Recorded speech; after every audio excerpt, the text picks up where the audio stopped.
Hello વિદ્યાર્થી મિત્રો, કેમ છો? મજામાં? તો આદર્શ ક્લાસીસમાં તમારું સ્વાગત છે. તો આજે આપણે ધોરણ 9 વિષય ગણિત ચેપ્ટર નંબર 11 પૃષ્ઠફળ અને ઘનફળની વાત કરવાના છીએ, જેનો આજે લેક્ચર નંબર 18 છે. આ લેક્ચરમાં આપણે સ્વાધ્યાય 11.4ના દાખલા નંબર 6 અને દાખલા નંબર 7ની વાત કરવાના છીએ. તો ચલો આપણે તેની સિમ્પલી રકમ વાંચીએ અને તેનું સોલ્યુશન મેળવીએ. તો સૌપ્રથમ તો અહીંયા દાખલા નંબર 6 છે, તો આપણે એની રકમ વાંચીએ અને એનું સોલ્યુશન મેળવીએ. તો દાખલા નંબર 6 એની રકમમાં આપણને આપેલ છે કે એક અર્ધ ગોળાકાર ટાંકી 1 સેમી જાડા લોખંડના પતરામાંથી બનાવેલી છે. જો તેની અંદરની ત્રિજ્યા 1 મીટર હોય તો આ ટાંકી બનાવવા માટે વપરાયેલા લોખંડનું ઘનફળ શોધો. એટલે કે અહીંયા આપણે જે ટાંકી છે એના અંદર કેટલું પાણી સમાશે એ નથી શોધવાનું, જે ટાંકી બનાવવા જે લોખંડ વપરાયું એના માટે. જેમ કે આપણે અહીંયા બનાવીએ સિમ્પલી કે અહીંયા આપણને અર્ધ ગોળાકાર ટાંકી કીધી છે, તો ધારો કે આજે આપણે વાટકા જેવું આપણે અર્ધ ગોળાકાર દોરીએ. ઓકે, ટાંકી આવી રીતે છે. ઓકે, તો જો હવે ટાંકીમાં લોખંડ ક્યાં વપરાશે? તો આ જે ભાગ છે અહીંયા, આ જે છે અહીંયા લોખંડ વપરાશે. ઓકે, તો હવે જો ધારો કે આપણે ઉપરથી પણ જોઈએ આવી રીતે. ઓકે, તો અહીંયા પણ લોખંડ વપરાશે. તમને સિમ્પલી સમજણ પડી? તો હવે આપણે ટાંકીની બે સપાટી છે, એક છે અહીંયા અંદરની સપાટી અને એક છે આ બહારની સપાટી. તો ધારો કે અંદરની સપાટી છે, ધારો કે આને આપણે ગોળ ભાગમાં જોઈએ તો કે ઓકે, આ છે અંદરની સપાટી. ચલો આપણે સરખી રીતે આને ગોળ બનાવી લઈએ. ઓકે, આ છે આપણી, ચલો કેમ ગોળ બનતું નથી, ચલો આપણે ટ્રાય કરીએ કે ગોળ બની જાય. Okay, perfect. અને આ છે આપણી બહારની સપાટી. ઓકે, તમને સમજણ પડી ગઈ? હવે આ જે બહારની સપાટી છે તો તમને સમજણ પડી અંદર શું આપેલું છે? જુઓ કે જે અંદરની સપાટીની ત્રિજ્યા છે એ કેટલી છે? અહીંયા 1 મીટર છે. તો આ જે છે અંદરની સપાટી એની ત્રિજ્યા અહીંયા 1 મીટર છે. કેન્દ્રથી લઈ અને જે સપાટી સુધીનું અંતર છે 1 મીટર છે. હવે જે ટાંકી જે બનાવવામાં જે લોખંડ વપરાય છે, એટલે કે જે ટાંકીની જાડાઈ છે, અહીંયા લખેલું છે કે અર્ધ ગોળાકાર ટાંકી 1 સેન્ટીમીટર જાડા લોખંડના પતરામાંથી બનાવેલી છે. એટલે કે જે આ વચ્ચેનો ભાગ છે શું છે? આ શું છે? આ જે લોખંડ છે, અહીંયા લોખંડ આવેલું છે તમારું, એટલે કે એની જાડાઈ કેટલી છે? અહીંયા તમને 1 સેન્ટીમીટર આપેલી છે. તો અહીંયા આપણે લખીશું કે આ શું છે? અહીંયા 1 સેન્ટીમીટર જાડું પતરું છે, 1 સેન્ટીમીટર. ઓકે, હવે તમને સમજણ પડી?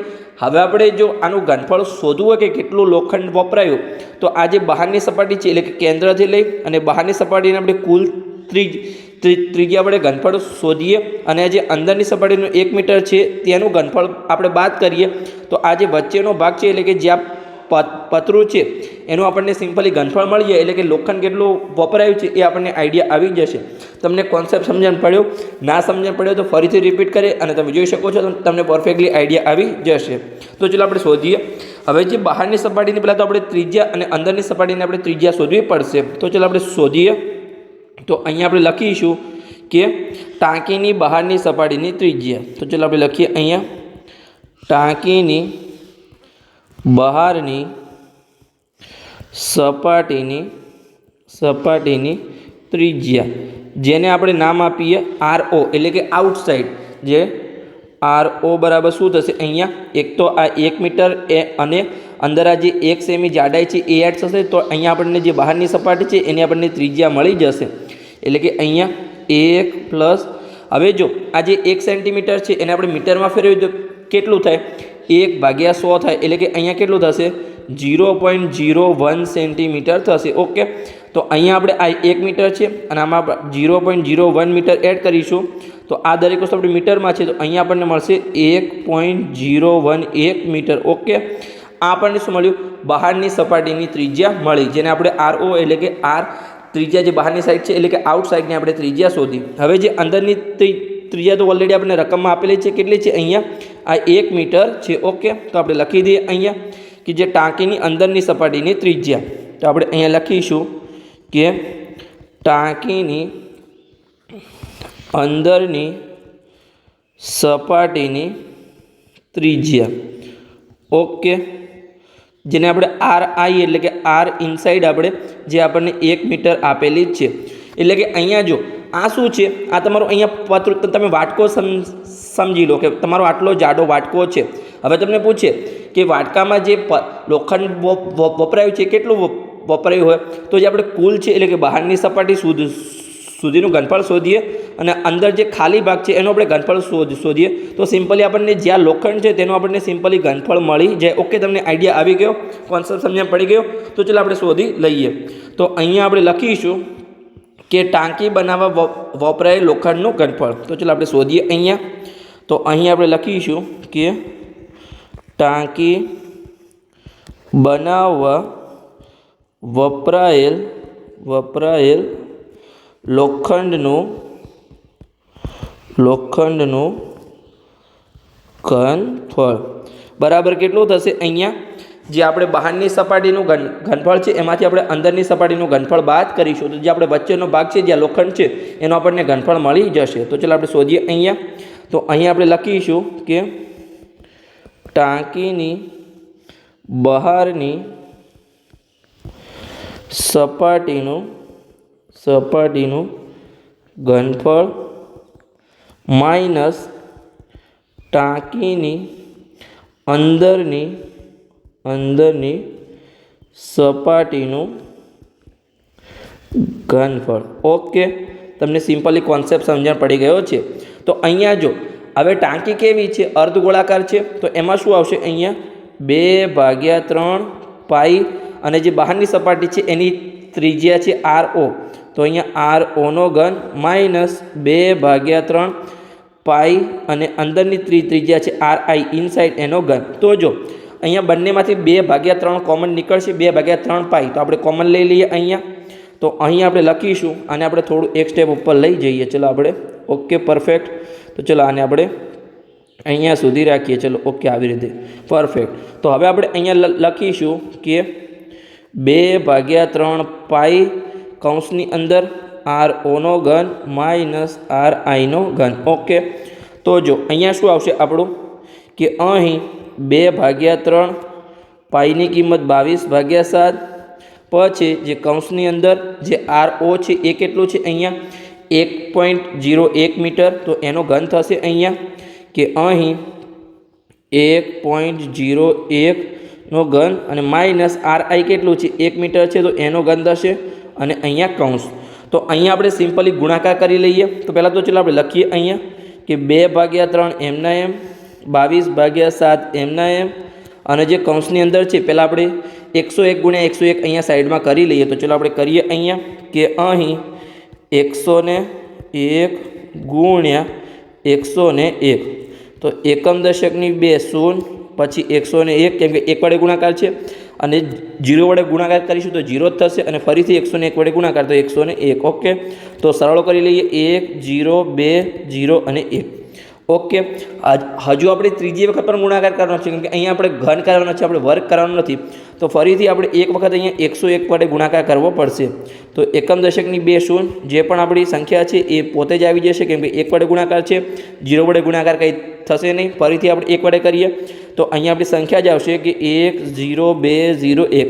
હવે આપણે સરળો કરીએ તો 1 0 3 0 3 0 1. ઓકે, હવે આ જે સંખ્યા મળી એમાં આપણે ટોટલ કેટલા પોઈન્ટ કાપવાના છે. જો અહીંયા 2 પોઈન્ટ છે પણ એનો ઘન છે એટલે કે 2 2 અને 2 એટલે કે 3 વખત ટોટલ આપણે 2 પોઈન્ટ કાપવાના છે એટલે કે ટોટલ આપણે અહીંયા 6 પોઈન્ટ કાપવાના છે. તો અહીંયા આપણે જો પાછળથી 2 2 અને 2 અહીંયા આપણે 6 પોઈન્ટ કાપીશું તો અહીંયા આપણો પોઈન્ટ આવી જશે 1ની પાછળ.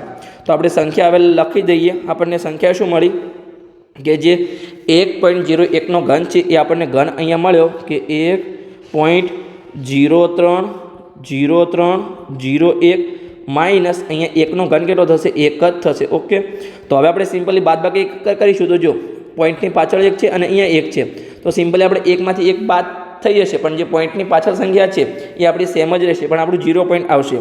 તો અહીંયા આપણે લખીએ કે ઉપર હવે આપણે ગુણાકાર કરી લઈએ. તો 2 × 22 તો એ 44 થશે અને નીચે 3 × 7 21 થઈ જશે અને કૌંસની અંદર આવશે 0 પોઈન્ટ જે પાછળ જે સંખ્યા છે 0 3 0 3 0 1 આ કૌંસની અંદર આવી ગયું. આ હવે શું છે આપણું અહીંયા ગુણાકારમાં છે. તો આપણે ગુણાકાર કરી લઈએ. તો શું આપણે ગુણાકાર કરીશું અહીંયા જે આપણી આ સંખ્યા છે કે 30, 31 એના આપણે 44 સાથે ગુણાકાર કરી લઈશું અને ટોટલ આપણે કેટલા અંક કાપવાના છે, અહીંયા પછી 6 પોઈન્ટ કાપવાના છે. તો આપણે 6 અંક પછી આપણે પોઈન્ટ મૂકી દઈશું. તો ચલો પહેલાં આપણે સિમ્પલી ગુણાકાર કરી લઈએ. તો અહીંયા આપણે કરીશું કે 30, 31 ગુણ્યા અહીંયા 44. ઓકે, તો જો એકમ દશકની શૂન્ય, 4 એકા 4, 0 ગુણ્યા 4 0, 3 ચોક 12નો બગડો, વધી 1, 1ના 1 આવશે કેમ કે 0 ગુણ્યા 4 તો 0 થશે પણ તમારે વધી મૂકવી પડે અને 3 ચોક 12. ફરીથી એ તમારું સેમ જ થઈ જશે અહીંયા કેમ કે 4 વડે ગુણાકાર છે તો આપણે લખી દઈએ 12 12 0 4. ઓકે, હવે આપણે સરવાળો કરી લઈએ. તો 4 4 2 3 3 3 અને 1. આપણે ટોટલ કેટલા પોઈન્ટ કાપવાના છે? 6 પોઈન્ટ કાપવાના છે. તો 2 2 દુ 4 2 તરી 6.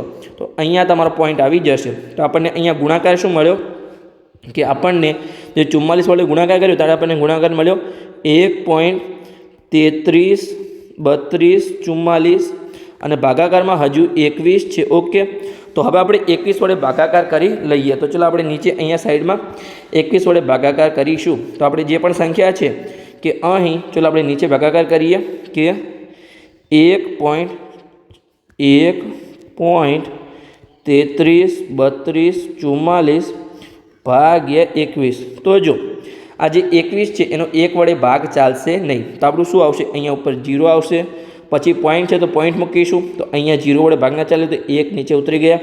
ફરીથી આપણે 3ને ઉતાર્યા પણ હજુ 13 વડે પણ ભાગ ચાલશે નહીં તો ફરીથી આપણે અહીંયા 0 મૂકવા પડશે. હવે ફરીથી આપણે બીજા 3 ઉતાર્યા. તો હવે જો 21 ગુણ્યા કેટલા કરીએ તો આપણને અહીંયા 133ની નીચેની સંખ્યા અને આસપાસની સંખ્યા મળે. તો જો 21 ગુણ્યા આપણે 6 કરવાનો ટ્રાય કરીએ. ઓકે, તો 21 6 ને 126. ઓકે, તો આ શું છે?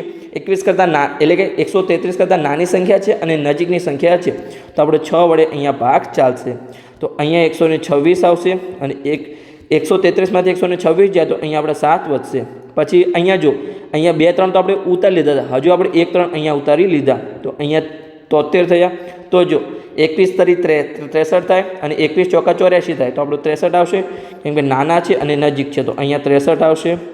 73માંથી 63 જાય તો અહીંયા આપણે 10 વધશે. ઓકે, હવે આપણે ઉપરથી 2 ઉતાર્યા તો 102 થયું. તો જો 21 ચોકા 84 થશે અને 21 પંચા 105 થાય તો 105 તો વધી જશે. તો અહીંયા 21 4 વડે ગુણાકાર થશે તો 84 થશે. જો 102માંથી 84 જાય તો કેટલા વધશે? 16 અને 2 18 આપણે અહીંયા વધશે. ઓકે, તો 18 વધ્યા અને ઉપરથી હવે આપણે શું ઉતાર્યું? અહીંયા 4 ઉતાર્યા. તો જો હવે આપણે અહીંયા ગુણાકાર કરવો પડશે કે 21 છંગ આપણે 21 પહેલાં તો 6 વડે ગુણાકાર કરીએ. જો એ તો નાનો થશે, 7 વડે પણ નાનો થશે. આપણે 8 વડે ટ્રાય કરીએ કે 21 8 8 ને 16 168 અને 21 9 9 એકા 9 અને 9 દુ 18. તો જો જે 189 છે એ તો 184 કરતાં વધી જશે. તો અહીંયા આપણે 8 વડે ભાગ ચલાવવો પડશે. તો 8 વડે ભાગ ચલાવીશું તો અહીંયા 168 આવશે અને જો 184માંથી 68 જશે તો અહીંયા 16 વધશે. તો હવે ઉપરથી જો આપણે ફરીથી 4 ઉતાર્યા તો હવે શું થશે? જો 21 આપણે 7 વડે અહીંયા ગુણાકાર કરી લઈએ કે 21 ગુણ્યા 7 કેટલા થાય? 7 એકા 7 અને 7 દુ 14 147 થશે. કેમ કે 168 તો 164 કરતાં વધી જશે. તો અહીંયા 21 સત્તા 147 થઈ જશે. હવે તમારે બાદબાકી અહીંયા કરવાની જરૂર નથી. કેમ કે આગળ આપણું કોઈ સંખ્યા નથી. તો આ પણ જે આન્સર મળ્યો એ આપણો અહીંયા ફાઇનલ આન્સર છે. તો શું આપણને જવાબ મળ્યો અહીંયા? ચાલો આપણે લખી દઈએ અહીંયા.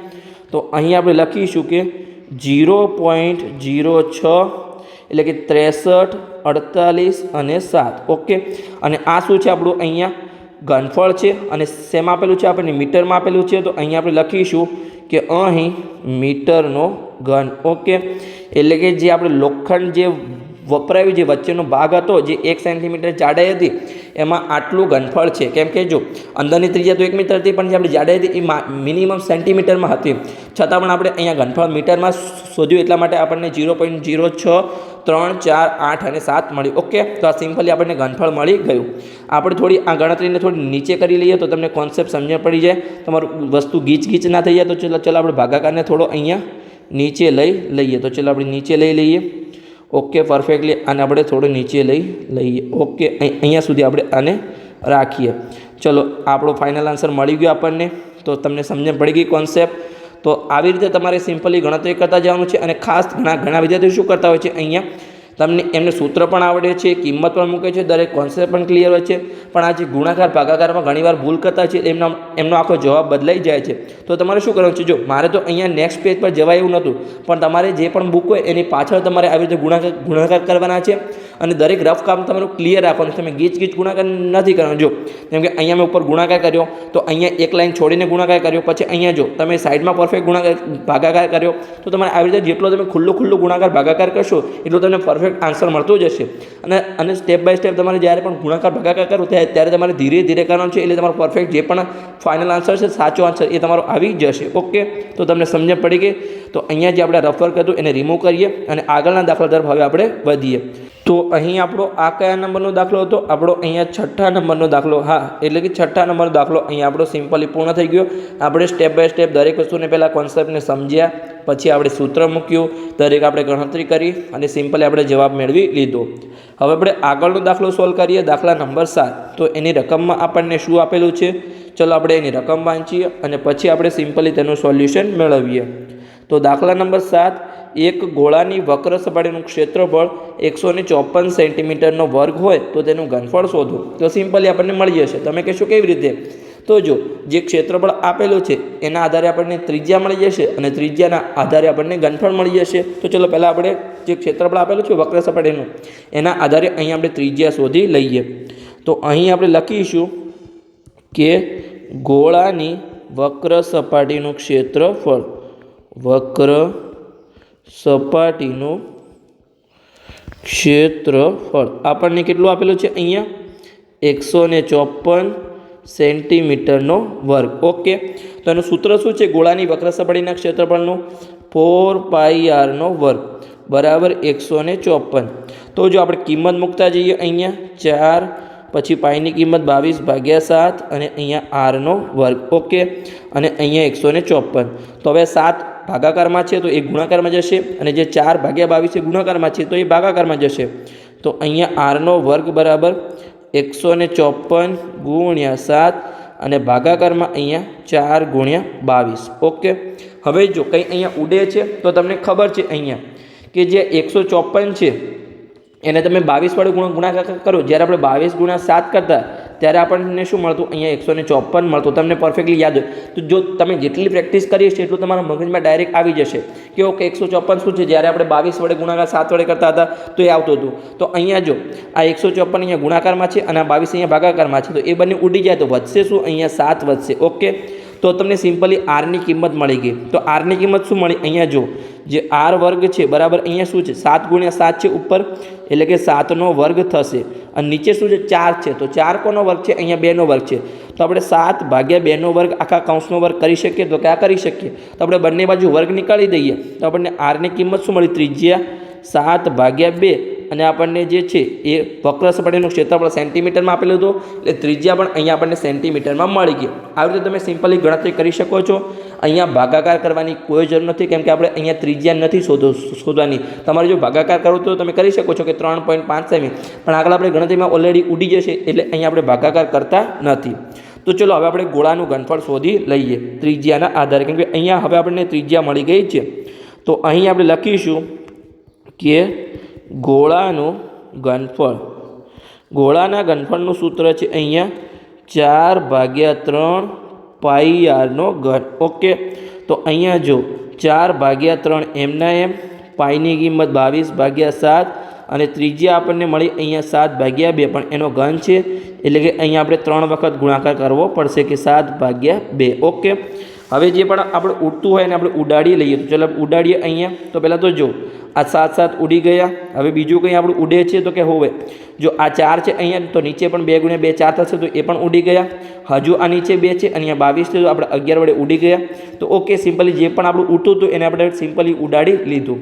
હવે આપણે ગુણાકાર કરીએ તો આપણે ઉપર શું વધ્યું? અહીંયા 11 વધ્યા અને 7 × 7 કેટલા થશે? અહીંયા આપણા 49 થઈ જશે અને ભાગાકારમાં અહીંયા આપણા 3 વધ્યા છે. તો ચલો આપણે આગળની ગણતરી કરીએ. તો હવે આપણે 49 × 11 કરી લઈએ. તો 11 વડે 0 49, ફરીથી 49 આવશે અહીંયા, તો 9 3 અને વધી 1 એટલે કે અહીંયા 539 થઈ જશે. તો અહીંયા 539 / 3. તો હવે આપણે ભાગાકાર પણ કરી લઈએ.